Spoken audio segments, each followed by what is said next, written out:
Cuando la guerra termina, los vencedores deben reconstruir el mundo. En 1945 crean las Naciones Unidas y para ocuparse de los asuntos económicos se reúnen en Bretton Woods. En 1944, un limitado número de personas se reunió en una pequeña ciudad de la costa este de Estados Unidos con la idea de que las prácticas económicas, las guerras de las monedas, contribuyeron en gran medida al estallido de la Segunda Guerra Mundial. Así que para evitar que algo así se repitiera, se estableció una especie de Naciones Unidas financieras. Se decidió, como una de las consecuencias de la guerra, que a partir de ese momento, la moneda de referencia en el sistema financiero global sería el dólar. Las monedas más potentes habían desaparecido debido a la guerra y todo el mundo debía dinero a Estados Unidos porque era el país que estaba financiando la reconstrucción de Europa. La libra esterlina estaba muerta, o casi, el franco francés igual. 44 países firmaron aquel acuerdo, prácticamente todos los países de más peso en el mundo libre. La Unión Soviética participó como invitado, pero al final decidió no firmar. Aquello fue un hecho sin precedentes. Bretton Woods establece lo que se denomina un sistema de cambios fijos. El valor del dólar se fija en $35 por onza de oro. El gobierno de Estados Unidos se compromete a cambiar una onza de oro a cualquier banco central que le presente $35. El cambio de otras monedas también se fija de forma más o menos permanente con relación al dólar. Al convertirse en moneda de cambio internacional, el dólar adquiere el estatus de moneda de monedas. Y ser el país que emite la moneda que usan otros países es un gran privilegio, porque permite a Estados Unidos tener un gran déficit en su balanza de pagos. ¿Cómo financia ese déficit? Como todos los países, con su propia moneda. Pero cuando ese dinero se acaba, los demás países tienen que financiarlo con dólares, con oro, con lo que tengan. Y cuando eso también se acaba, entonces se ven forzados a poner límites a ese déficit. Todos los países cuentan con esta especie de mecanismo que limita el déficit cuando ya no pueden responder de él, excepto Estados Unidos, porque financia todo su déficit con su propio dinero. Se podría decir, utilizando una imagen quizá engañosa, que ya que Estados Unidos maneja la máquina del dinero, para ellos es fácil financiar su propio déficit. En los años 50, Estados Unidos inunda el mundo con sus dólares. Al principio como parte de su programa para la reconstrucción de Europa, el famoso Plan Marshall. Los países de Europa Occidental por fin estamparon sus firmas en un importante documento. El Plan Marshall ya tiene luz verde. El Acuerdo de París establece que Estados Unidos volverá a enviar americanos al extranjero, pero esta vez serán suministros para la paz en forma de comida, maquinaria, personal y dólares. Se ha hablado de cifras que rondan los 17 millones de dólares. Después, en la década de los 60, Estados Unidos comienza a comprar el mundo. Hacen grandes inversiones en el extranjero mientras al mismo tiempo financian la guerra de Vietnam. Todo se paga en dólares, por supuesto. Invertíamos en el extranjero más de lo que el resto del mundo invertía en Estados Unidos, así que en el cómputo general teníamos un déficit de varios miles de millones de dólares, una cantidad minúscula comparada con el déficit actual. Aquello puso nerviosas a muchas personas. El presidente francés de Gaulle fue uno de los primeros en criticar este hecho. Como dijo en los años 60, que Estados Unidos emitiera la principal moneda era un privilegio excesivo.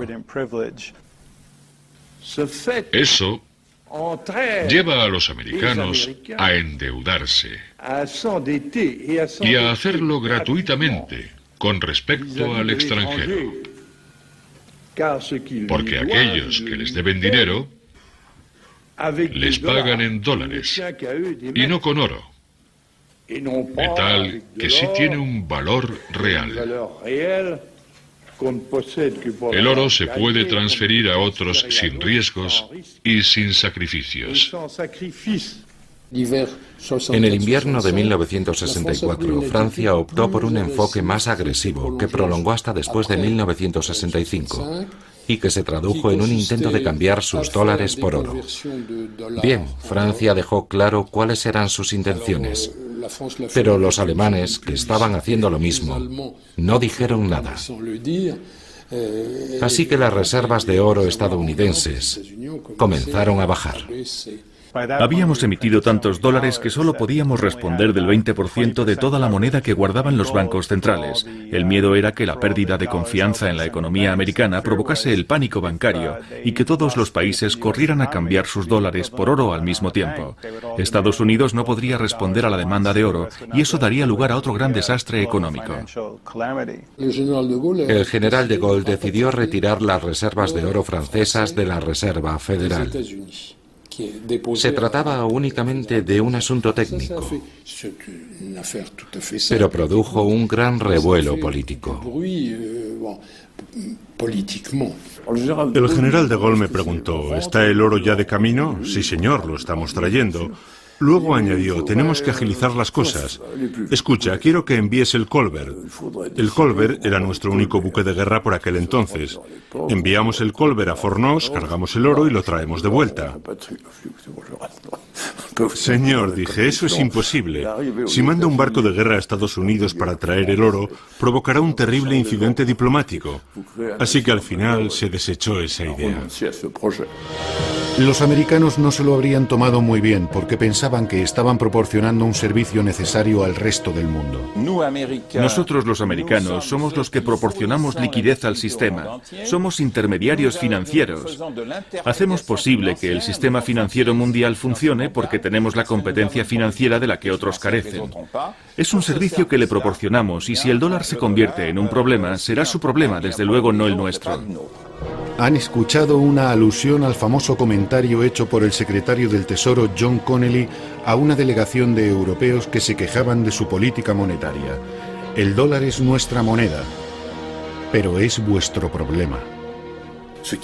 Las decisiones que toma el secretario del Tesoro y las políticas económicas de Estados Unidos están pensadas para beneficiar al país, pero también tienen un impacto en el resto del mundo. Y eso se refleja en lo que decía Connally. Es nuestro dinero, nosotros lo manejamos, y si las decisiones que tomamos no les gustan, es su problema. John Connally no era un experto en la materia. Era un político, un tejano. Como saben, estaba en el coche del presidente cuando Kennedy fue asesinado. Era un tipo muy alto, un gigante de 1,94 y bastante locuaz. Además pensaba que la economía mundial se podía dirigir con cierta improvisación. Y también era un tipo un poco bruto a la hora de negociar. Les dijo a los europeos, si queréis seguir disfrutando del apoyo militar americano, con la Unión Soviética respirando en vuestro cogote, tendréis que mantener vuestras monedas más débiles, y esa será la solución. De esa forma reduciremos el déficit de la balanza de pagos.